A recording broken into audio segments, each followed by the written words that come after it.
Hey guys, tonight we travel to a land thick with jungle heat, stone temples veined in moss, and air so damp you can hear the mildew growing. You're in the Khmer Empire, but not at its peak of thrilling conquest or grand architectural ambition. No, you've arrived during one of its most unremarkable periods, guided gently into the world by a king so overlooked by history that even scholars throw up their hands and mumble. You know, that guy.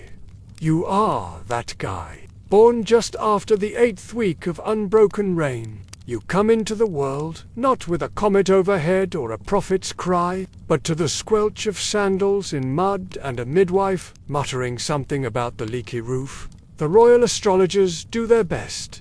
They claim you were born under an auspicious constellation that may or may not exist, and they write it down with a flourish to make it look more impressive. So, before you get comfortable, take a moment to like the video and subscribe, but only if you genuinely enjoy what I do here. Also, post your location and what time it is where you are, because somewhere it's always time for a nap with too many historical footnotes. Now, dim the lights, maybe turn on a fan for that soft background hum, and let's ease into tonight's journey together. You're swaddled in banana fiber cloth, warm and vaguely itchy, as your nurse whispers lullabies older than the empire itself. Somewhere outside, frogs chirp in flooded rice fields, and thunder rolls lazily across the sky like a god clearing his throat in his sleep. Your parents? Royals, yes, but not the kind with dramatic backstories. Your father's claim to the throne was more a matter of seniority than bravery. He was the oldest surviving son of a cousin of someone important, which is how politics worked when nobody was in the mood for a coup. Your mother, sweet, attentive, and incredibly fond of organizing things, especially your room, which always smells of lemongrass and medicinal tree bark. From an early age, you're trained in the dignified arts of a royal child. How to bow without bending your knees too much, how to smile politely at long, boring rituals, and how to pretend you're listening when scholars drone on about sacred geometry. You're not a prodigy. That's okay. No omens blaze across the sky when you touch a ceremonial spear for the first time. It's slightly too heavy, and you drop it on your own foot. But you are reliable, calm, and unnervingly punctual. You never throw tantrums in public. You ask sensible questions about temple accounting. You remember people's names, especially the head cooks, because he sneaks you sweet sticky rice wrapped in banana leaves. The kingdom around you is stable, even if it smells permanently of wet earth. Fields of rice stretch out like green checkerboards between the waterways, oxen plod along dikes, and temple bells ring through misty mornings, inviting monks to chant the same verses they've always chanted.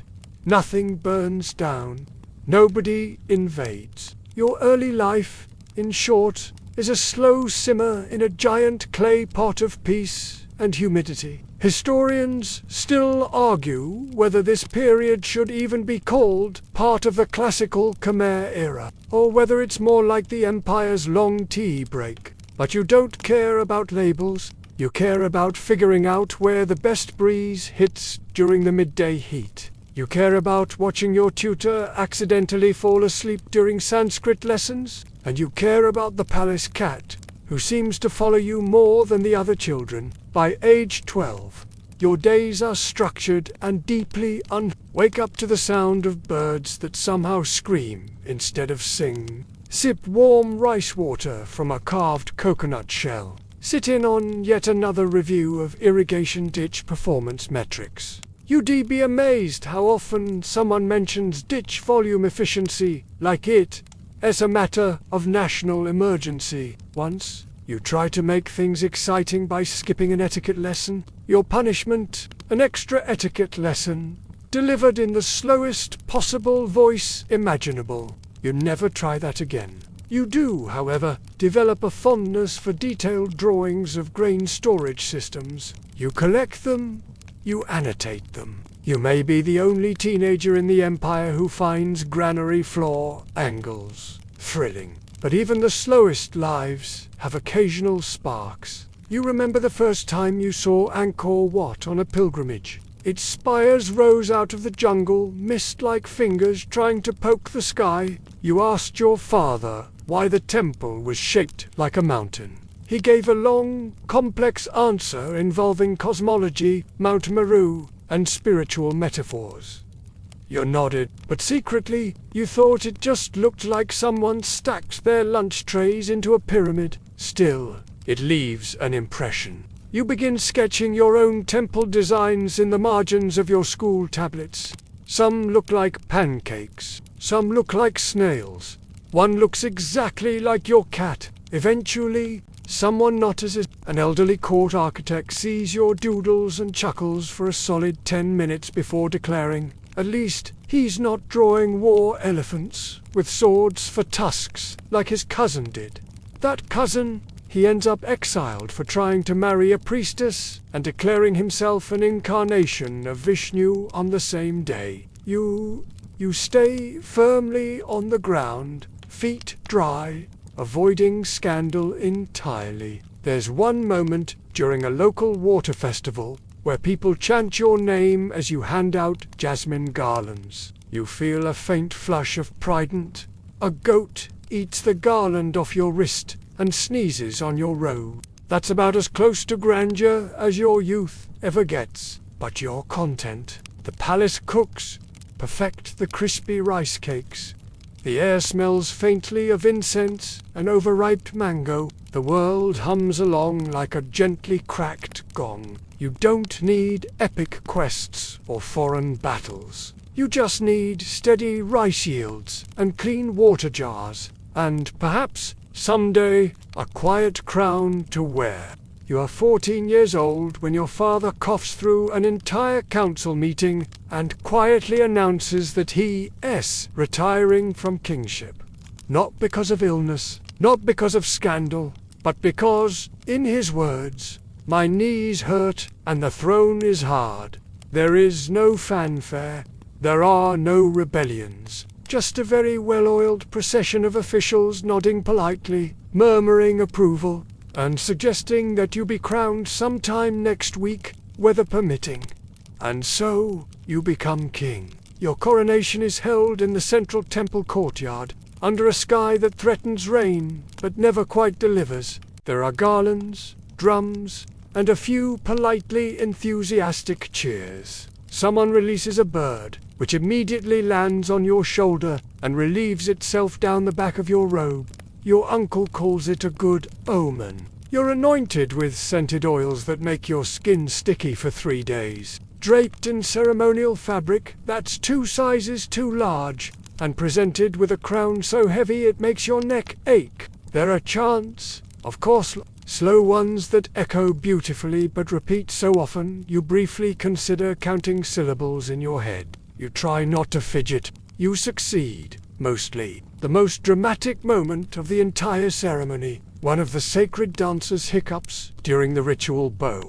Everyone pretends it didn't happen. Your first royal meal as king is a bowl of rice with pickled vegetables and fish paste. Because the kitchen didn't get the message in time to prepare something more kingly, your second royal meal is also rice, but with a better plate. There's no thunderclap, no rival claimant storming the gates, just the rhythmic sound of a court scribe detailing your new schedule in a monotone that could put snakes to sleep. Historians still argue whether your coronation even counts as official by traditional standards. The priest who presided over it was not technically the high priest. He was his brother, filling in while the real one had a chest cold. This, apparently, has led to entire essays titled The Semi-Legitimate Ascension of the Forgotten Monarch. But you're king now, semi-legitimate or not. And what do you do with this new power?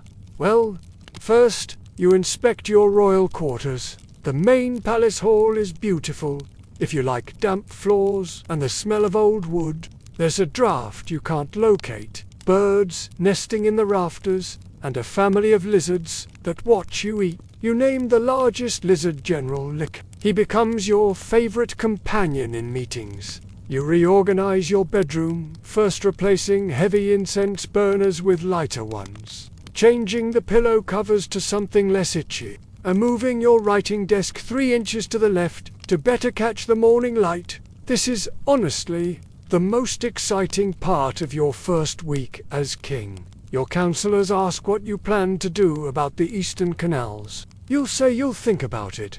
They nod. Nobody presses the issue. Eventually, you do think about it, but mostly because you trip on a loose tile while visiting the storage wing for ceremonial umbrellas. That tile becomes your obsession. You order a full inspection of the palace's flooring. This leads to the discovery of 37 other loose tiles, 2 of which are declared moderately dangerous to sandal wearers. You commission a report, a floor plan, and a scroll about proper tile maintenance. It becomes your first royal decree. All palace walkways shall be firm and not embarrassingly uneven. A historian, centuries later, will cite this as an early example of infrastructure focus by a ruler otherwise considered inconsequential. You're building your legacy one solid tile at a time. In the meantime, your daily royal duties begin to take on a rhythm. Wake, bathe, sit through ceremonial recitations, nod at grain reports, review temple attendance numbers, and approve minor disputes between village headmen arguing over palm tree borders. One such dispute ends with both men falling asleep during your arbitration. You take it as a victory. You try to spice things up by reading ancient epics aloud during lunch, but everyone gets too distracted chewing to follow the story properly. So you stop. You do occasionally surprise people. Once you ask for a full catalogue of royal heirlooms, not to use them, just to organize them. You spend 4 days in the vaults, labeling boxes among your discoveries. 3 ceremonial swords still wrapped in banana leaves, a staff of power that turns out to be a walking stick, and a royal cushion embroidered with an image of what might be a squirrel, or possibly a tiny elephant. You assign a different cushion to each day of the week. It becomes a fashion statement. Courtiers begin discussing Tuesday cushion mood with great seriousness. Notably, you don't marry. It is not that you re against it, it is just that every noble candidate your advisors present looks either too ambitious or too bored. And frankly, you're busy enough deciding whether the eastern storeroom needs more clay jars. It doesn't, by the way, but you order 10 more anyway, just to make the rows symmetrical. A foreign envoy visits once. He brings a peacock and a poem. You thank him, forget the poem, and assign a boy to feed the bird. The peacock escapes after 3 days and becomes a minor urban legend. People begin referring to you as the king with the quiet hands. It's not a compliment or an insult, just an observation, because everything is still. No invasions, no rebellions, no famines. Just the steady hum of life, the splash of paddles on water, the creak of ox carts, and the sigh of monks in prayer. And so your coronation fades not into memory, but into a long, uneventful continuation of peace.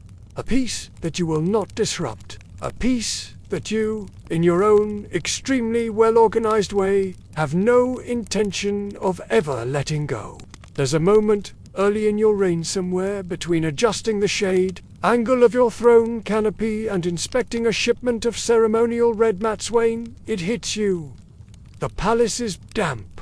Not dramatically so, but damp in that quiet, creeping way that turns everything just slightly soft at the edges. Your robes cling to your knees. Your scrolls curl at the corners. Your royal slippers emit the occasional squelch. It's the roof, not the grand, sloped spires you see from the courtyard, which are lovely and entirely for show. No, the trouble lies in the lesser hall storerooms, servant wings, record archives, Their rain seeps in with a patient determination that only monsoon weather can provide. And so begins your most enduring project of the decade, fixing the palace roofing system. You appoint a roof oversight committee. You give it a name so long that even the official scribe shortens it to ROC in the margins. Their first task, count the leaks. Their second task, argue about what counts as a leak versus a drip. Historians still argue whether this committee ever accomplished anything significant, but their meeting notes, dozens of them, remain preserved in temple archives. One, notably, includes a detailed diagram of maximum acceptable moisture pools per courtyard, alongside a doodle of what appears to be a small dog in a hat. While the ROC deliberates, you take matters into your own hands. You walk the palace, all of it, in simple robes, with only a reed fan and a small wax tablet. You visit the northern wing where the records clerk keeps his scrolls in upside-down baskets.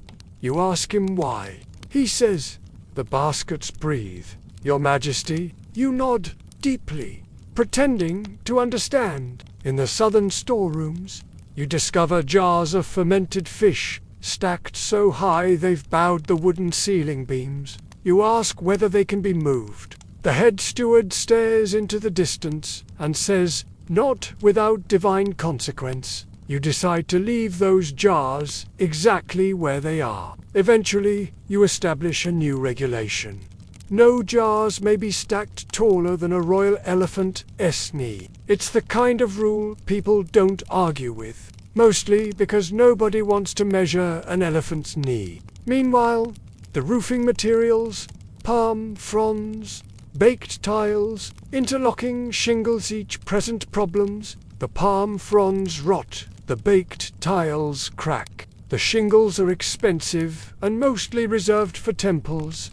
But you persist. You invite builders from across the region to demonstrate waterproofing techniques. One presents a thatching method using crushed lotus petals. Another proposes a system of layered bark and beeswax. You try both on opposite wings of the palace. Both leak anyway. Still, you learn. You learn that construction workers prefer morning shifts because the afternoons make nails slippery. You learn that roof angles over 37 degrees scare the pigeons, which is a good thing. You learn that water always finds the weak spots, like politics. You spend afternoons sketching drainage improvements. At night, you lie awake, listening to the rain hit different rooftops, trying to guess which ones will drip and which will hold. It becomes something of a pastime. Courtiers begin placing informal bets.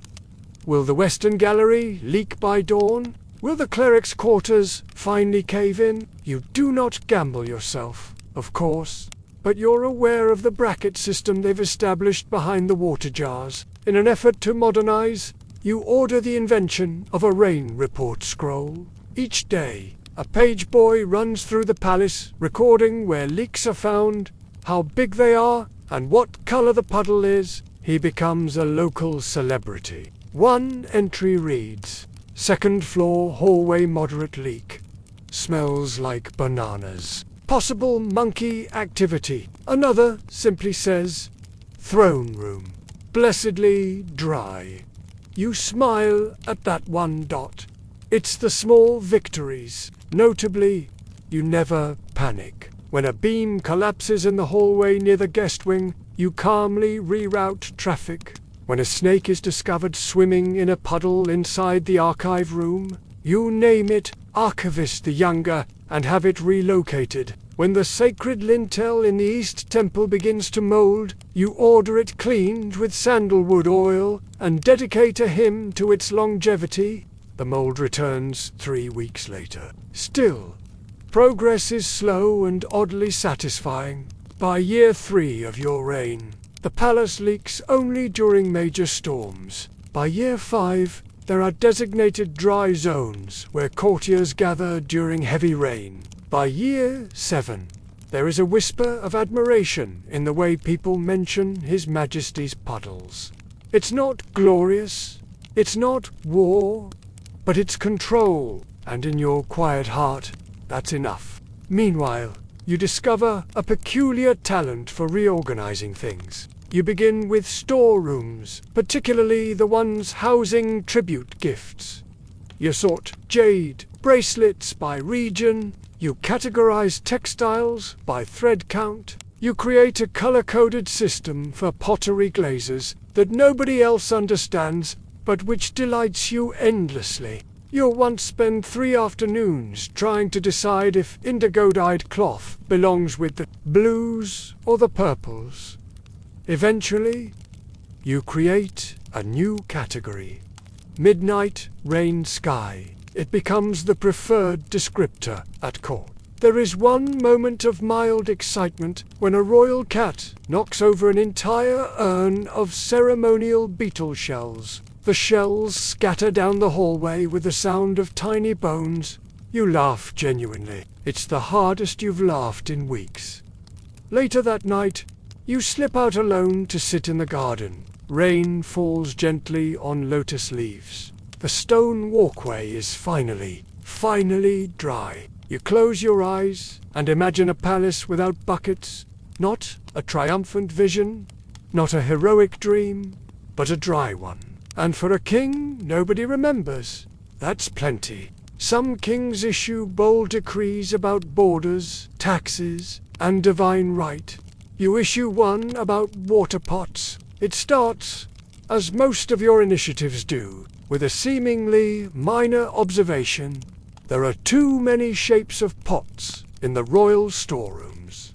Some are round, some are bulbous, some have handles, some mysteriously have what look like ornamental ears. You begin to suspect that no one has ever tried to standardize them. This bothers you deeply, and so, after much personal study, measurement, and a consultation with a temple potter named Ki, you issue the decree now known as Mandate Concerning the Harmonious Shapes of Royal Water Vessels. It stipulates all palace water pots must be no wider than a goose at its the base must be flat enough to rest on a dance scroll without tipping. Lids must be uniform. The potters aren't thrilled. They try to explain that clay behaves differently depending on the season, humidity, and how recently the wheel was blessed. You nod sympathetically, then repeat, one shape, one lid. They comply eventually, and the new, standardized vessels begin arriving. You hold a short ceremony to celebrate. A single conch shell is blown. Someone plays a gong. Then everyone drinks tepid water out of the new pots and pretends it tastes better. This is not your only contribution to imperial infrastructure. Flush with confidence, you turn your focus to irrigation. The dikes and canals outside the capital are functional but old. They curve too much. They leak. One even serves as a public bathing trench for 3 different villagers and a buffalo. You gather maps, reports, and a man named Boren, whose entire personality is knows a lot about ditches. Boren is thrilled. Together, you spend weeks walking muddy and pointing at cracks, testing and once falling into a canal because you were too busy debating the ideal slope for gravity-fed systems. Historians still argue whether that fall was an accident or a quiet protest from your sandals. In any case, you emerge dripping and triumphant, having discovered that half the canal walls are lined with the wrong kind of stone. You issue another decree. All irrigation projects shall use stones, no softer than royal elbow pressure. What exactly is royal elbow pressure? This causes confusion. You demonstrate. Officials take notes. Some argue that your elbows are uniquely sturdy and not a good benchmark. You ignore them. Meanwhile, the canals begin to improve. The water flows straighter, faster, and cleaner. The farmers who at first had no idea a king was even involved begin to notice They toast to you with rice wine, and nickname one of the dikes.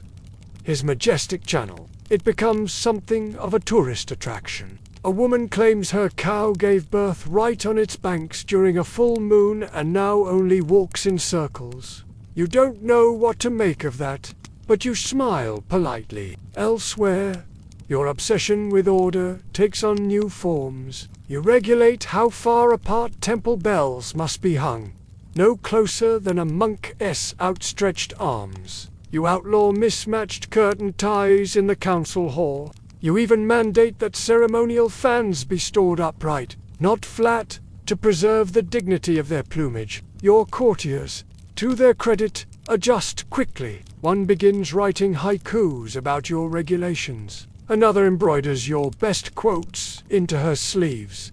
Your favorite, a crooked pot waters no dreams. Did you actually say that? No.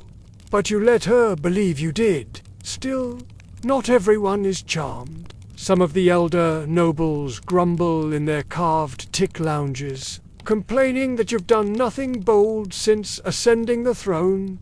They miss drama, scandal, and declarations. They miss rulers with fiery eyes and temper tantrums. You, meanwhile, are very proud of having completed 2 consecutive fiscal audits without anyone crying or fleeing to a monastery. To quiet the dissent, you stage a new annual event, the Parade of Order. It features symmetrical floats, matching robes, and banners spaced exactly 10 steps apart. You ride at the front on a slow-moving elephant named Turnip, who wears a crown made of dried banana leaves and snores audibly the entire time. The parade is quiet, calm, peaceful. One court poet calls it a procession that soothes the soul like warm rice porridge. You accept this as a great compliment. Throughout this period, you continue writing small notes to yourself. These fill 6 scrolls by the end of the decade. They include frogs louder than usual, rain soon, royal sandals, too stiff, inquire rehemp alternatives. Do not trust the third cook's curry. Something's off. Scholars later pore over these notes, hoping for hidden wisdom. They find none. One dissertation concludes, "The king's mind was vast, and occasionally soggy. But even as the years roll gently forward, you remain a reliable constant. You appear at every sunrise ceremony. You never miss a monastic recitation. You even sit through a 12-hour funeral for a retired minister who once tried to outlaw garlic. And all the while, the pots continue to line the palace walls, round, even, and unmistakably yours. They don't shimmer like gold. They don't tell stories of conquest, but they hold water better than any pots before them. And that, for now, feels like glory enough. There's always a whisper of war somewhere along the borders. A rebel noble with too many sons, a trade dispute with Champa, or a wandering prince who thinks he has a better jawline than you. But nothing ever really happens. This is the section of your reign historians now refer to as the tense piece that everyone kind of forgot about. It begins with a message delivered by a nervous courier on a sweating horse, that a neighboring province to the northeast is amassing troops. You don't panic, you simply pause in your inspection of a new clay jar design, set down your reed pen, and say, "Which province?" The messenger doesn't remember. You'll wait until he does, then summon your generals. They arrive in full regalia, polished bronze chest plates, feathered helmets, and a mix of excitement and boredom. One of them sneezes loudly during your first sentence. Another keeps checking his reflection in his sword. You ask for an assessment. They say, "We might fight, or we might not. The rainy season is coming. Horses don't like mud." You nod wisely. Then ask what the army needs, should battle arrive. Their answer, better tents. That week, instead of drafting battle plans, you commission the Royal Tent Improvement Bureau, a team of 7 men and one extremely judgmental seamstress named Dara. She redesigns the entire tent system. More airflow, less mold. She even adds decorative fringe to boost morale. No war comes.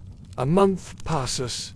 Then 2, the border remains quiet. Apparently, the neighboring governor's son fell in love with a temple musician and lost interest in rebellion. You send a fruit basket to congratulate them. He replies with a salted fish wrapped in linen, possibly symbolic, possibly just ... fish. Still, your generals remain on edge. So, you order drills. Nothing flashy, just long walks in full armor, early morning marches, and the occasional spear-throwing contest. Morale stays steady. Mostly because you keep the snack stations generously stocked. Once, a minor lord attempts to stir discontent by declaring that the king's army is soft and overly scented. He is ignored. But someone does start a rumor that your forces smell faintly of sandalwood and judgment. The rumor sticks. Historians still argue whether these drills actually improved combat readiness, but one foot soldier did invent a new way of wrapping sandals that reduced blisters, which some consider your most tangible military contribution. Meanwhile, you draft a contingency plan. It includes a list of safe villages for evacuation, a backup rice storage ledger, and a poem titled Instructions for Peace. If war insists on visiting, no one reads the poem. It's 4 stanzas too long and involves a metaphor about ducks crossing a flooded causeway. Your foreign envoys, sensing opportunity, start dropping by with gifts of a lion. One brings cinnamon bark. Another offers a sacred mirror carved with your initials, though backwards. You smile, nod, and politely add the mirror to your growing collection of mildly confusing tributes. Meanwhile, word of your silent strength begins to trickle out. Pilgrims mention you in temple prayers. Travelers describe you as the king who prepares but never provokes. A wandering monk even claims he saw your reflection in a lotus pond and took it as a sign of divine balance. That monk goes on to write 38 verses about stillness. You find the scroll underwhelming but appreciate the effort. Back in the capital, your court poets try to frame this near conflict as a dramatic victory. One writes a ballad titled "The Time Nothing Happened Because You Were So Wise." It never catches on. What does catch on is your attention to veteran pensions. Even without a war, you decide that soldiers should feel valued. You create a fund from palace, surplus mostly trimmed from excessive garland purchases, and distribute it to long-serving troops. This surprises everyone. One elderly guard cries and offers you his spear as a gift. You decline, but let him carve your likeness into its handle. It looks more like a very focused bird, but you treasure it anyway. There is, however, one moment where things almost escalate. A merchant caravan is delayed at a border gate. Someone panics. There's shouting. An ox knocks over a guard post. You arrive at the scene calmly, dressed in travel robes and smelling faintly of pomelo. You assess the damage. You speak with the merchant. You speak with the guard. You share dried mango with both. Tension evaporates. You issue a proclamation. No one shall shout near oxen. It confuses them. That becomes law. And it works.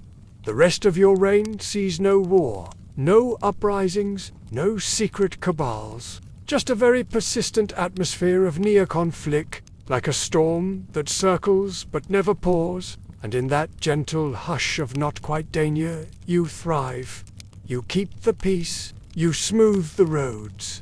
You add lavender to the tent cloth. And if your enemies are confused by this strategy, all the better. Let them wonder why you never strike. Let them assume you're holding something in reserve. Truth is, you are a mild sense of satisfaction, a very sharp administrative team, and a lovely new spear display wall. You are a king of quiet might, and in a world that so often demands noise and spectacle, your refusal to roar might be the most powerful thing of all. The festivals begin early each year, even before the rains end. There's the Festival of First Rice, the Festival of Painted Boats, and your personal favorite, the Festival of Slightly Overcooked Yams, so named because someone once left them on the fire too long, and no one corrected the recipe afterward. You, as king, are expected to attend them all. But here's the thing. Festivals are not the bursts of joy you'd imagine. They're long, they're repetitive, they involve standing still while people sing very slowly in keys that have existed since the beginning of time. Your role, mostly nodding, you sit on a raised platform, sweating politely, while dancers swirl incense around you in patterns that you suspect might just be decorative. A child hands you a ceremonial garland that smells like last week's fish. The garland ends up around your ceremonial ox. You thank him sincerely. Every festival opens with a chant. The same chant, in fact. Long ago, someone decided this chant brought luck. Now, it's repeated at every royal event. Word for word, down to the bit where the priest's assistant always drops his ceremonial fan. Very wise, Your Majesty. You've tried suggesting they update the chant. They nod and say, and then chant it again the exact same way. It becomes a kind of jocundly whispered. Of course, here comes the dropped fan moment. Your inner voice says as you sit through the third verse. Right on cue. You smile. Every so often, someone proposes a new festival, like the Festival of Butterflies, which ends prematurely when someone opens the butterfly basket too early and the creatures escape into the kitchen, or the Festival of Fragrant Shadows, which no one understands, and which involves standing very still under scented umbrellas for 4 hours. That one only happens once. Still, the people love their festivals. They crowd the temples with flowers and small offerings. Coins, bananas, tiny carved frogs. Children run around with sticky hands. Frogs croak beneath makeshift stages. There's always one man who eats too many betel leaves and falls asleep upright during the closing ceremony. You begin to find small joys in the rituals. You start keeping a festival scorecard on wax tablet. You rate each celebration by the following: number of dancers who fall, how many garlands you receive, quality of incense burn, snack availability behind the throne. The Festival of the Sleeping Moon scores lowest. The Festival of Slightly Overcooked Yams soars to the top mostly because the yams arrive with salted coconut, and you love salted coconut. One year, you attempt to introduce a new tradition. The quiet Festivala celebration without drums, without chanting, just soft foot massages and cool rice pudding for all. The monks politely decline. Too radical, they say, and yet, the next year, one of them casually offers rice pudding during intermission at the chant of cleansing. You say nothing. Just smile and take to servings. Meanwhile, your palace musicians have fallen into a sleepy rhythm. They rotate the same 6 songs for every occasion, occasionally changing tempo if they feel daring. One night, after a particularly long ceremony, you catch the lead harpist yawning so wide his hat falls off mid. You do not reprimand him. You gift him a softer cushion. Your dancers, to have their patterns, they rehearse constantly, arms flowing like silk ribbons, but their enthusiasm dips slightly during the third repeat of the dance of the 12 plump peacocks. You once count, there are actually only 11 dancers. No one knows what happened to the 12th peacock. It becomes a minor mystery. A board official writes a poem about it, Ode to the Lost Peacock.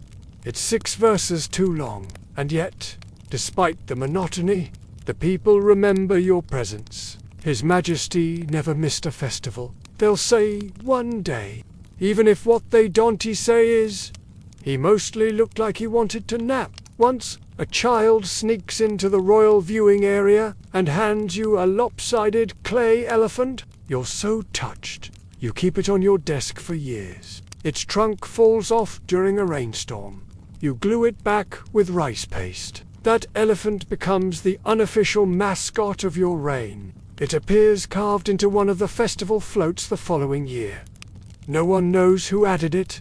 You don't ask. There's even a tiny shrine built to it in the servants' quarters. People whisper that it protects against boring meetings. You consider worshipping it yourself. Then there's the Frog Festival. It starts accidentally. One year, there are simply too many frogs in the festival pond, and they begin croaking along with the music. People laugh. Children imitate the sounds. The next year, someone dresses up as a frog and hands out sugar cakes. By the third year, it's officially added to the calendar. You oversee the construction of a frog-shaped pavilion.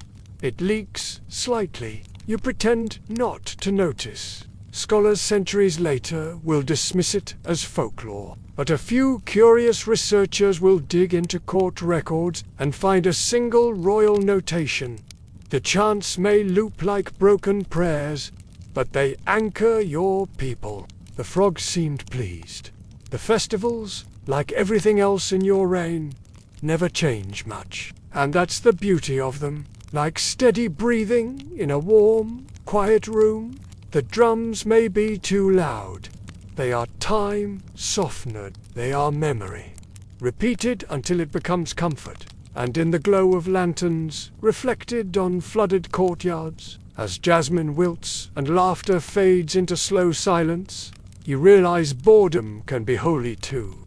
You don't remember when it started exactly, but somewhere between your third yam festival and the 9th inspection of the palace tiles, you began visiting the temples more often, not in the grand processions, not as king but quietly, late in the day, as just a man with too much time and a growing fondness for the smell of old sandalwood. The temple closest to your heart is a modest one, built not of grandeur but of stone, warmed by sun and prayer. The monks there are elderly, soft-spoken, and vaguely suspicious of everyone under 50. But you bring rice cakes, and rice cakes are universal currency. You sit on the stone steps, fanning yourself lazily. Sometimes the head monk tells you riddles. Sometimes you pretend not to understand them. One afternoon, you help repaint the faded murals on the eastern wall. You're given the job of clouds. They tell you it's symbolic. Kings shape clouds but cannot touch them. You just like how the white paint smells faintly of crushed lotus seeds. Later, you realize the murals themselves are peculiar. They show not epic battles or divine judgments, but quiet scenes. A farmer bathing his ox, a woman shelling tamarind seeds, a child sleeping beneath a tree with a cat on his chest. You ask the monks about them. They shrugged. One of the old masters believed peace was more difficult to capture than war, one says, squinting toward the painted ox. You nod. And you think, yes, that tracks. Because ruling without drama is hard. People expect even when they say they don't. Which is why, when a visiting scholar tries to flatter you by comparing you to a lion, you correct him. More like a particularly well-fed turtle, you say. He doesn't laugh. You do. Back in the palace, your interest in temples turns administrative. You begin sending small gifts to shrines across the empire. Incense, bundles, prayer beads, extra paper for You never attach your name, but the monks know. They always know. One returns the favor with a scroll titled Meditations on Stillness. It's 17 pages of very slow philosophy and a surprisingly intense paragraph about how silence can taste like stone. You try reading it before bed. You fall asleep on page 3. You keep the scroll anyway. Sometimes you just like the way it feels in your hands. Over time, you commission new temple bells, not for ceremony, but for sound. You ask each bell to be tuned differently. One low, like distant thunder. One crisp, like the clink of a teacup. One so soft it barely rings, unless you strike it with a reed. You install them throughout the palace gardens. Visitors start calling it the Bell Trail. They walk it in silence, listening as each chime fades into the next. You walk it, too, once a week, barefoot.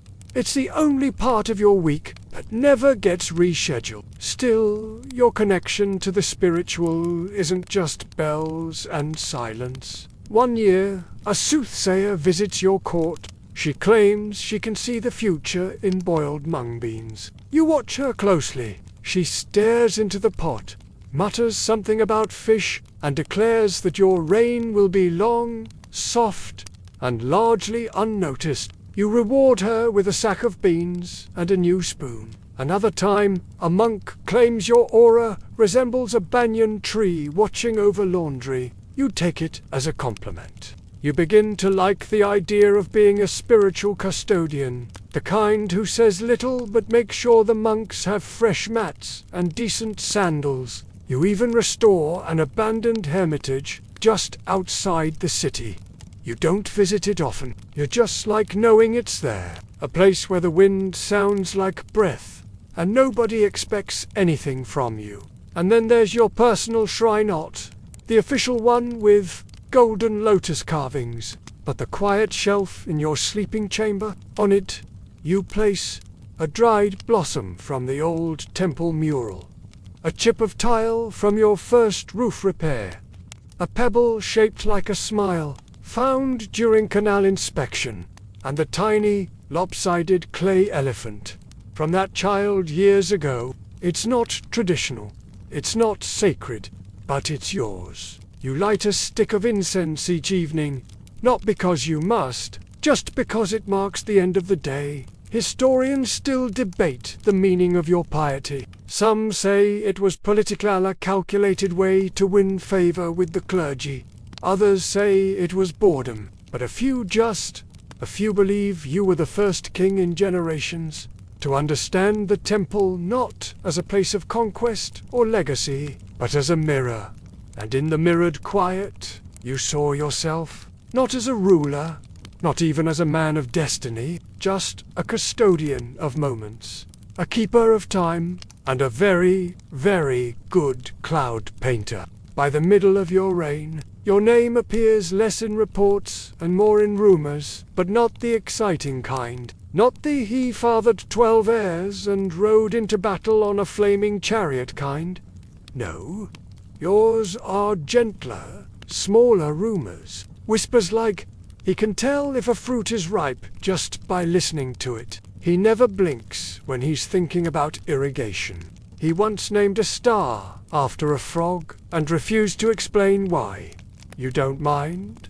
Let them wonder. You've never cared for glory, but you have developed a passion for records. It begins innocently during one particularly humid afternoon when a clerk faints in the archive room. The scrolls had been stacked too high, too close to the roof, where heats gathered like judgment. You order the entire archive moved, reorganized, and ventilated. And just like that, a quiet obsession blooms. You spend weeks with dust on your sleeves and ink on your nose, sifting through scrolls, lists, ledgers, and forgotten edicts about duck taxes and fish weighing fees. You discover that one of your ancestors once taxed laughter during weddings. You quietly rescind it. You also find a tax exemption granted to any potter who could whistle with a mouthful of rice, a list of officially permitted beard shapes, a letter from a long-dead queen complaining that her bathwater smelled like old onions. You laugh out loud at that one. It echoes weirdly in the archive. A scribe drops his brush. Before long, you establish the Office of Reasonable Documentation, whose sole job is to make the archives actually usable. Their motto, which you compose yourself, is, "Not everything must be remembered, but some things should at least be labeled." They embroider it onto a banner that now hangs crookedly in the corridor. You're delighted. Every afternoon, you visit the archive and reorganize a little. You sort the scrolls by topic, then by region, then by how much joy they spark. One entire shelf is labeled "Misc," but pleasant. You even create your own symbol for this made the king smile. It's a tiny elephant with exaggerated ears. Soon, palace staff begin submitting documents, hoping for that symbol. It becomes a quiet court competition. Your cook wins one day by submitting a recipe for rainy afternoon porridge with a doodle of you eating it. You add it to the royal menu, between soup of acceptable vegetables and yam, slightly overcooked. Elsewhere in the palace, your passion for organization begins to ripple. You invent a system of colored sashes to distinguish officials not by rank, but by personality. Red for the easily flustered, blue for the quietly competent, gold for the ones who always pretend to know more than they do. You wear grey because, as you explain, grey minds its business. One of your ministers tries to codify this into law. You'll stop him. Let a joke breathe, you say. Still, people begin to notice the palace runs more smoothly. Rice deliveries arrive on time.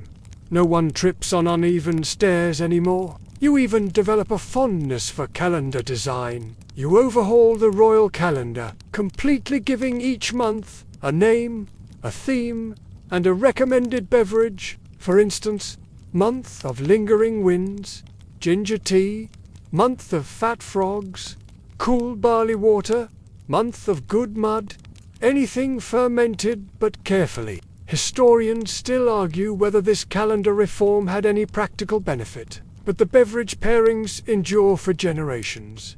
And yet, not everyone loves your reforms. There are those who find it all too quiet, too soft. They say, "This king builds shelves while the world sharpens spears," to which you respond without moving, without blinking. "Have you ever tried building a shelf in a room full of spears?" They don't answer. Still, you feel a pull to understand the world outside the walls. So you send quiet envoys not with gold or demands, but with questions. What crops are thriving? Which birds no longer sing where they once did? Is the river slower than it used to be? Your envoys return with poems, smells, coins, and rumors. You compile their words into a book titled Things That Would Have Gone Unnoticed. It includes the smile of a widow when her ox is returned, the silence of a child too tired to cry, the smell of firewood right before it catches. You bind it in green cloth and place it in the palace library under history. Not many read it, but the ones who do tend to cry a little, then go hug someone quietly. Sometimes someone asks if you ever get bored. You shrugged. Boredom is the cushion of peace, you say. They write that down like it's a proverb. You meant it more like a nap suggestion. Still, the records continue to grow.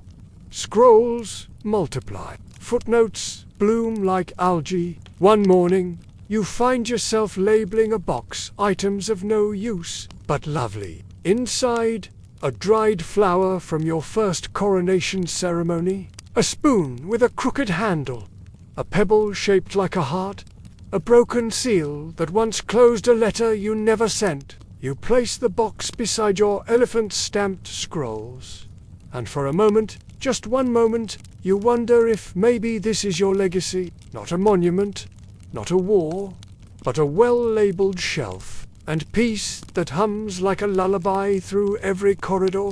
One day, someone asks you the question no king really wants to hear.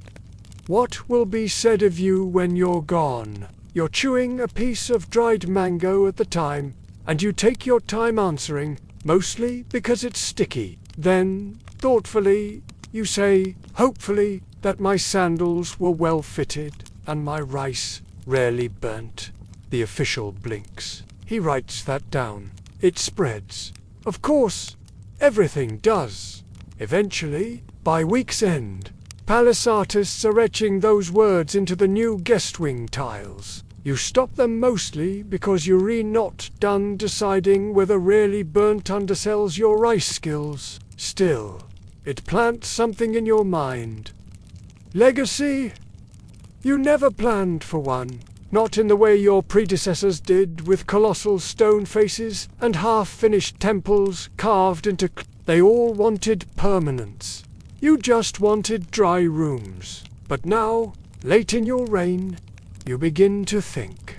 What survives when the sandals are worn out, and even the frogs forget your voice? So you start small, the only way you know how. First, you write a letter to the future king. It begins. Hello.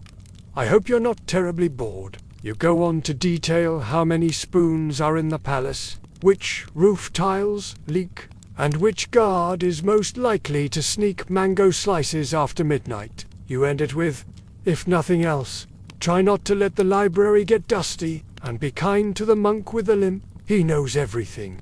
An elephant is stamped into the seal, of course. You seal it with wax.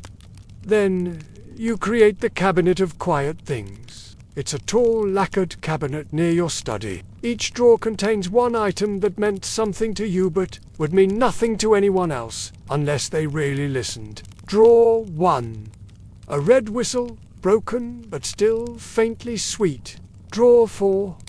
The dried rind of a pomelo someone once peeled for you in silence. Drawer 7. A sandal strap that snapped mid-festival unnoticed, except by a child who tied it for you with a blade of grass.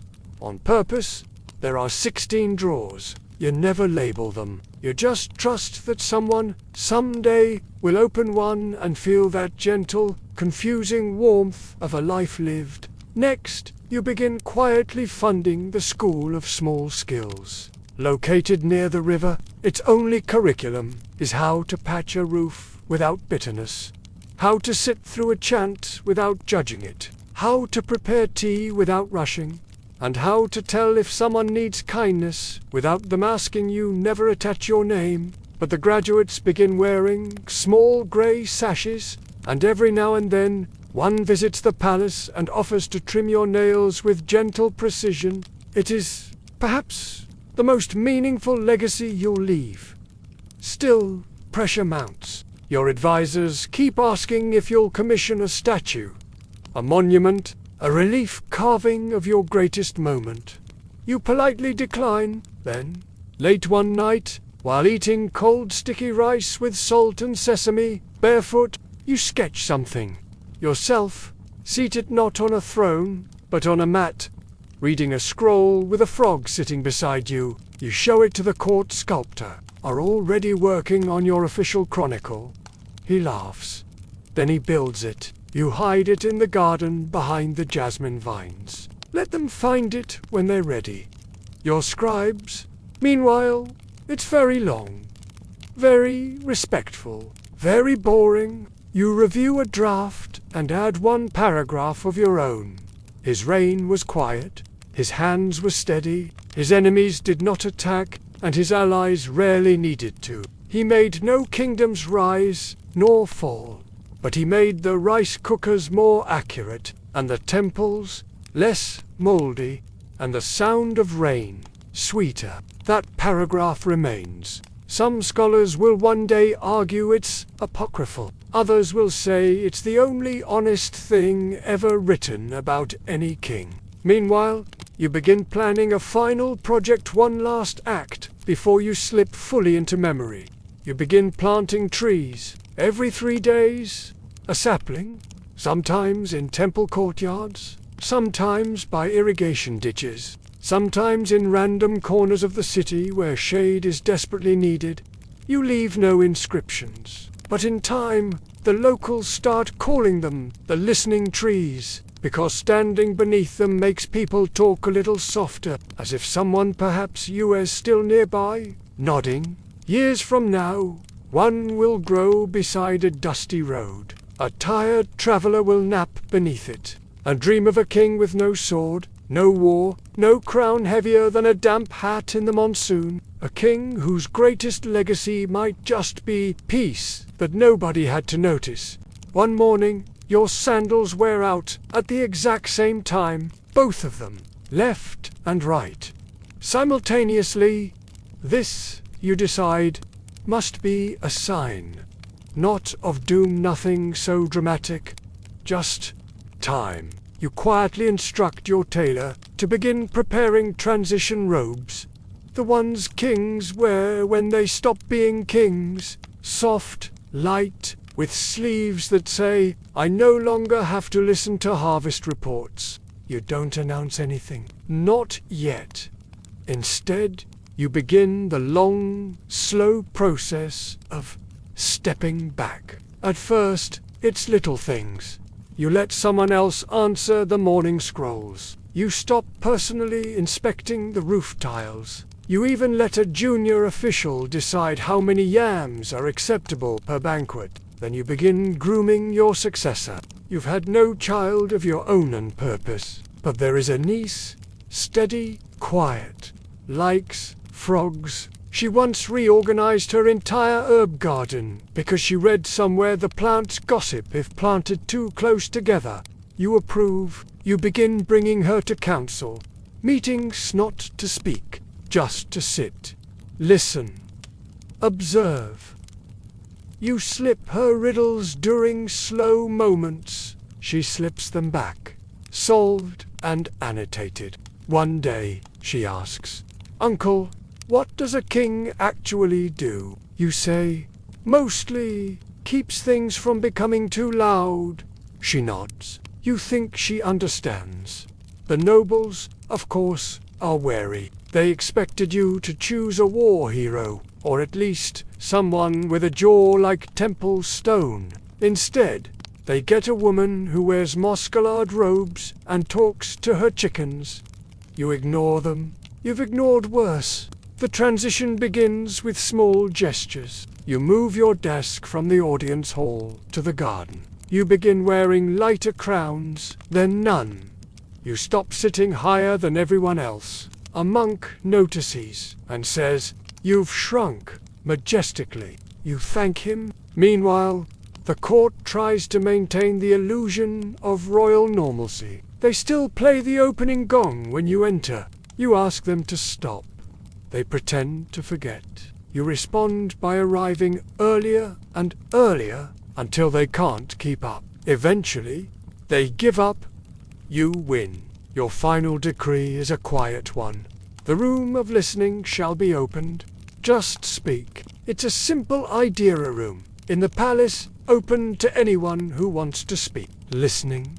No petitions. No paperwork. You sit there twice a week in plain robes. A farmer comes to describe a bird he saw with red wings. A widow shares her dream about a fish that spoke her husband's name. A child says she wishes frogs could be trained like dogs. You listen. You nod. You say very little. Historians will one day argue about the purpose of the room of listening. Was it philosophical? Political? A form of passive intelligence gathering? They miss the point. You just liked being reminded of your people. Their stories, their weirdness, their quiet heartbreaks. You liked the noise of real life. It reminded you why you kept everything else so quiet. Your niece begins issuing small edicts. They're good. One reorganizes market stalls by smell, so the pickled garlic sellers don't overpower the flour merchants. Another grants teachers 2 extra festival days a year for quiet sitting. You're proud, but you don't say so. Instead, you start spending more time in the garden. You take up watching ants. They're excellent at logistics, terrible at delegation. You write a series of notes called leadership according to ants. No one reads them. You don't care. You start wearing socks with tiny embroidered frogs. It's blank. People bow to them. You pretend not to notice. One afternoon, you visit the archive. You add one last scroll, except for a single line at the top. This is everything I forgot to say. You place it under philosophy. Light, right between the scroll about cloud shapes and your old porridge recipe. Later, your niece finds it. She smiles. She adds a second line. That's okay. We heard it anyway. And just like that, without fanfare or gongs or declarations, you are not gone exactly, but elsewhere. In the shape of shelves, in the whisper of bells, in the frog at the garden's edge, blinking slowly, like it knows something important but is too polite to say. Retirement is less dramatic than you imagined. There is no ceremony, no parade, no flock of doves trained to spell your name in the sky. You simply go home. And by home, of course, you mean a modest pavilion on a hill near the outer rice fields, where the breeze knows your name and the roof only leaks during philosophical conversations. The villagers call it the pavilion of the You don't correct them. You are unbothered. You bring very little with you. A jar of preserved mango, 2 soft mats, and the clay elephant, now gently cracked but still proud. You plant basil in the morning. You read slow scrolls in the afternoon. You take naps so deep that small animals occasionally use you as a witness. Your old guards still check in now and then. They bring fish, gossip, and very long updates on things you no longer need to worry about. You listen anyway. You offer them tea. And sometimes rarely you tell them a riddle so obscure it takes them a week to get the punchline. You visit the palace only once a month. Now, always arriving at dusk, just in time to watch the last light bounce off the eastern pond like a whisper across still water. Your niece sits taller now. She doesn't ask for your advice, which is how you know she's ready. But still, when you lean close and whisper, "Don't let the frogs near the grain storage," she nods like you've handed her the secrets of the universe. You never tell her that you once invited the frogs, just to see what they'd do. Sometimes, travelers show up at your gate. They say things like, "I heard the king lives here," or "Is it true you once made an entire tax code fit on a banana leaf?" You always answer the same way. "I'm just a man with soft socks and too many opinions about yams." You invite them in for tea. You listen to their stories. Sometimes you offer a riddle as payment for their company. Occasionally, they solve it before sundown, but not often. Word spreads about the pavilion of the Artists leave sketches tucked under your door. One draws you as a sleeping dragon curled around a library. You frame it. Another depicts you as a tree with scrolls for leaves. You hang it over the latrine. Your days slip by like silk through a careful hand. You count clouds. You listen to birds you've never seen. You name the ants. You still write short things, dot observations, dot little truths that don't need an audience. One day you write, "I used to rule a kingdom. Now I just rule the morning light into staying a little longer." You don't write it to be remembered. You write it because it feels true. Occasionally, you get letters. One is from the School of Small Skills. They're expanding. They want to name a wing after you. You ask them not to. Instead, you suggest they name it after whoever waters the plants most regularly. They do. That gardener is so confused, but very flattered. Sometimes your old archivist visits. She brings you updates on the scrolls. Apparently, your misc. But Pleasant section is now the most requested. Students from other regions have started sending in their own submissions. One girl writes a list titled, "Things That Smell Like My Grandfather's Laugh." You cry for the first time in years, then you pickle something just to balance it out. And at night, in your quiet pavilion, You light a single stick of incense. You sit, you breathe, you remember not as king, but as a man who once listened to frogs and let the festivals run long, because someone was dancing just a little too joyfully to interrupt. This, you think, is the real history. Not what's carved in stone, but what hums quietly in the folds of time. The laughter that doesn't echo, the kindness with no title, the peace that needed no defense. And as the incense curls around the cracked trunk of your old clay elephant, you feel it, that strange, wonderful softness of a legacy that never tried to be one. Rain returns with a kind of gentle confidence, not the wild, wall-shaking kind of your youth, but a softer, wiser drizzle that knows exactly how much the rice fields need and when to stop just short of making your pillow damp. You love the rain now more than ever. You track it like an old friend listening to the rhythm on your pavilion's thatch roof. Counting how many drops it takes to fill your tick bowl, you start a small tradition. Whenever it rains before sunset, you brew chrysanthemum tea and reread the same 3 scrolls. None of them are dramatic. One is a list of ancient proverbs. One is a field guide to birds who don't migrate.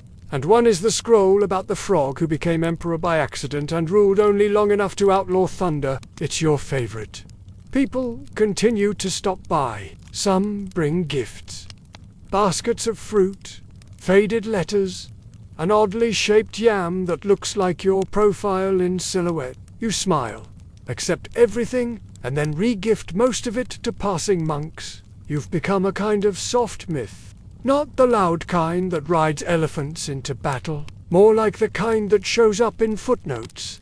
See, also, the king who preferred soft chairs and silence. Children born long after your reign play a game called Quiet King. The rules are unclear. It mostly involves sitting very still and judging everyone kindly. One boy writes to you, saying he was crowned Quiet King by his classmates for an entire afternoon. He asks if that makes him your heir. You send back a drawing of a frog in a crown and write, "Yes, rule wisely." Your niece visits when she can. She arrives without fanfare, always in her green robes, her hair tied up with a stick carved into the shape of a fish. She updates you on palace matters. How the bells are tuned, how the gardens are doing, how the archive team accidentally discovered a scroll that may or may not be your laundry list. You pretend to be horrified. You both laugh. She confesses she sometimes dreams of giving it all up, moving to the hills, growing bitter gourds, and never hearing another argument about road repairs. You nod. Then you say, "Stay until it's boring." Then stay until it's beautiful. She doesn't write it down. You hope she remembers anyway. You begin having dreams. Not of the past, not of your throne, or the palace, or your endless meetings with whispering advisors. No, these dreams are quieter. You dream of the temple murals you helped repaint, of your cabinet of quiet things, of sandals drying by the fire, of frogs. Always frogs. Once you dream you are a tree. Not just standing but being. You wake up happy and slightly concerned about your root system. And then, one morning, you forget a riddle. Just like that, it slips out of your mind like a fish from a child's hands. Nothing. You try to remember it for 3 days. You even retrace your steps. You write it down anyway. There was a riddle here once. It left. Quietly, you fold it into your tea book. It fits there better now. Still, your mind remains mostly clear. Your hand, still steady. Your jokes, still sharp. Your hearing, questionable. But that might be intentional. When people ask how you're doing, you respond. Like a well-placed chair, slightly creaky, but reliable. No one argues. In time. Your walks grow shorter. You sit more. You listen more. You find an old brass bowl and begin dropping small stones into it. One for each day that feels just right. The bowl fills. And one evening, after a breeze, so perfect it seems rehearsed, you tip the bowl out into the garden and whisper, "Thank you." Not to anyone in particular, just to it all. The frogs, the yams, the sandals, the quiet, especially the quiet. The wind begins to smell like endings, not the sharp scent of loss. More like the way old books smell when the sun warms them just enough to release all their forgotten sentences. You know what's coming. Not in a dramatic way, not like a prophecy or a vision, more like the way a teacup knows when it's almost empty. Your body moves slower. Your knees argue with stairs. Even your eyebrows seem to sigh more often. But your mind, still full of small thoughts, folded neatly like spare robes, you begin waking before sunrise, not out of discipline, but because that gentle silence before the world stirs is now your favorite part of the day. The birds arrive gradually, like late guests to a well-mannered feast. You greet them all by the names you've given them. Feather Minister, One Wing Wang Doctor Chirp. They accept the names. Birds are not proud. One morning, while watching the light inch across your windowsill, you decide to write your final letter. You do it slowly, across several afternoons, pausing often to sip warm ginger tea and scratch your ankle in that one spot the aunts always find. The letter is not grand. It reads, "To anyone still listening, hello, I hope today was peaceful and your feet are warm. I don't have much advice. Just this, keep the library dusted, never rush porridge, and if a frog sits beside you without fear, you're probably doing something right." You fold it, seal it, and tuck it inside the drawer labeled not urgent, but sweet. Later that week, you call in your old archivist. You ask her to organize your final scrolls. She weeps a little. You offer her a napkin that smells faintly of basil. You ask her to place the blank scroll you wrote long ago, the one that said, "This is everything I forgot to say," on top of the pile. She hesitates, then nods. "You always said more by saying less," she whispers. You nod back, though a little more slowly than before. Your niece visits more often now. She doesn't talk politics anymore. Instead, she asks how you like your soup these days, whether you've seen that lizard with the missing tail again, if the frogs seem more thoughtful lately.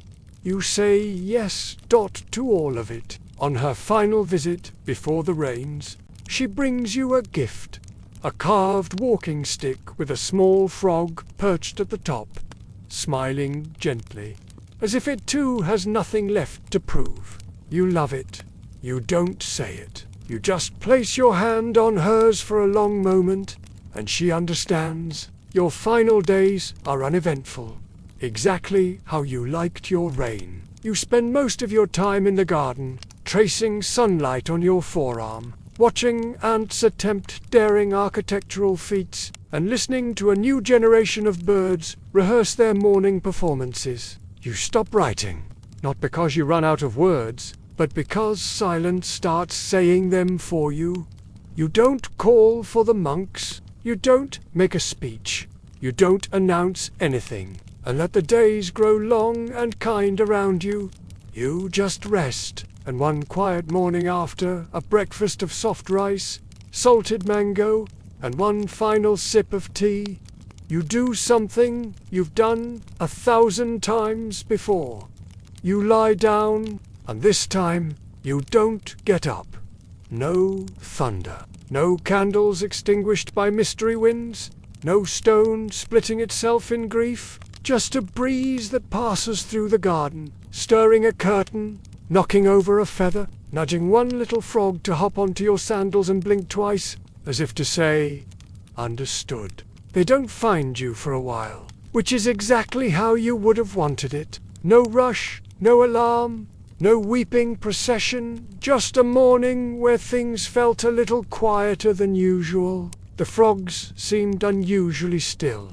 The tea cooled, untouched, and the jasmine outside your pavilion door swayed like it was nodding farewell. When a passing monk finally peeks inside, he doesn't call out, he simply steps back, places his hands together, and closes the door gently. The village learns slowly. They don't hold a grand funeral. You'd made that very clear. If I hear even one ceremonial drum, I will come back and haunt your porridge. Instead, they hold a series of quiet dinners. Lanterns are lit in gardens. Frogs are fed sweet fruit. Someone reads your riddle scrolls aloud and mispronounces most of them.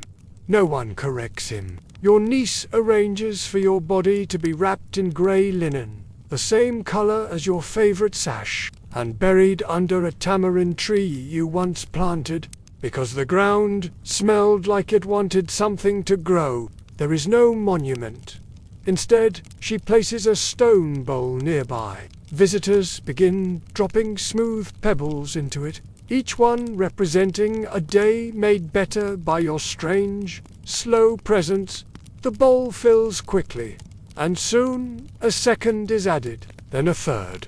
The bowls stay full for years, and beyond the village, your legacy lingers quietly. Your school of small skills becomes part of daily life. Its graduates recognizable by their gentle hands and well-swept thresholds, spread to towns you never visited, teaching others how to listen before speaking, how to brew tea with sincerity, and how to read between the lines of a sigh. The archives you so lovingly tended become legendary, not for their size or importance, but for the misc, but pleasant section, which inspires a generation of scribes to document not just kings and battles, but also warm afternoons, unexpected kindnesses, and porridge recipes passed down with a wink. Your riddles become playground chants. Your calendar, complete with seasonal beverage suggestions, is still used in remote villages, even though nobody remembers the original months. Only that month of fat frogs is best celebrated with cold barley water and long naps. Scholars, of course, debate you. They argue about whether your reign was wise or simply lucky, whether your peace was a choice or an accident, whether anything you did mattered. But those who really knew don't bother arguing. They just smile. Pluck a mango from the tree you planted behind the archive, and sit under the pavilion where the wind still moves exactly how it did when you were sitting cross-legged, scribbling notes to no one in particular. One old gardener even claims he hears your voice sometimes, especially when he's about to prune the jasmine too early. It just says, "Let it bloom." What's the rush? A few children grow up hearing that voice in the wind, in the bells still hung along the old palace trail, in the pauses between the calls of birds too humble for history, and one of them, one day, walks to your tree. She leaves a scroll handwritten, uneven, but sincere. On it, just 5 words. You made the choir safer. And for generations after, that becomes your legacy. Not the titles, not the reforms, not even the frog riddles, but the idea, soft, persistent, undeniable, that peace doesn't have to prove itself. It just has to be there, held gently like warm tea, or a sandal print in wet earth, or the kind of silence that makes you feel understood.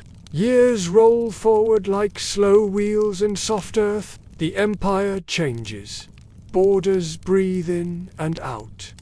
Languages shift. New rulers come, bringing new banners, new festivals, new dreams, carved into stone and shouted from balconies. But beneath all that movement, in the quiet folds of daily life, you remain. Not in portraits, there are few. Not in statues, there are none. But in subtler places, in the way a rice merchant rearranges her stall so the spices face the sun, in the schoolboy who sweeps the temple steps without being asked, in the monk who pauses mid-chant because the wind has gotten too interesting to ignore. You become a rumor of calm, a whispered reminder that greatness doesn't always shout.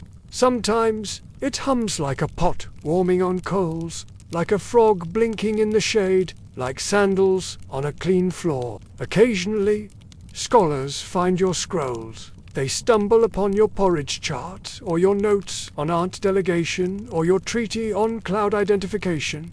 They don't always know what to make of it. This can't be all there was, they say, but a few smile and add it to their own shelf of odd, beloved things. Some even visit the pavilion. It's kept simple by design, still swept, still quiet. Inside, the cabinet of quiet things remains. No lock, no sign, just the 16 drawers, each still holding a fragment of you. Visitors rarely open more than one. They say it feels like interrupting someone's very thoughtful nap. Meanwhile, the frogs remain. Generation after generation, they still return to your garden. Some say they hop more proudly there. Children still play quiet king, though now it includes a rule where, if someone shouts, everyone just turns their back and drinks imaginary tea. You would have loved that. Your niece now, aged and silver-haired still, wears moss-colored robes. She is long retired. She visits the tree often, sits by the bowl of pebbles, and listens. Sometimes she brings a new scroll to leave there. Sometimes she just leans her forehead against the bark and smiles at nothing. Your name is no longer spoken often, but your rhythm, the slow, deliberate, deeply human rhythms, the frogs know it. The bells still echo it, and the night wind, curling through leaves and open windows, carries it into dreams. It says, "Be slow, be kind.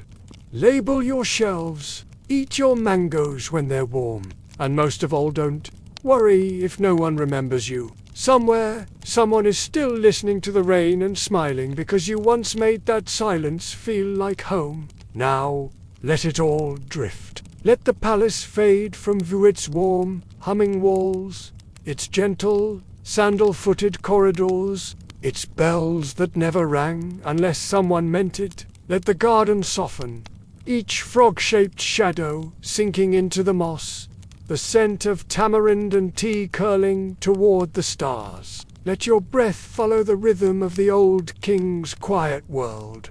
A world where peace was not a trophy, but a habit. Where kindness lived in small corners, and legacy was something you whispered to your soup and smiled about later. In this last stretch of story, you don't need to remember the names, the reforms, the scrolls, only the feeling of walking slowly, barefoot, on a path swept with intention. Only the way that the air smelled when someone had just watered basil. Only the way your shoulders relaxed when you realized that being ordinary might be the most royal thing of all. So let your thoughts grow soft. Let them settle like dust on a well-loved shelf. Let sleep arrive as it should, noticed, unbothered, unafraid. You are safe. You are heard. And somewhere, a frog is blinking slowly on your windowsill, watching over your dreams as only a quiet king's frog would.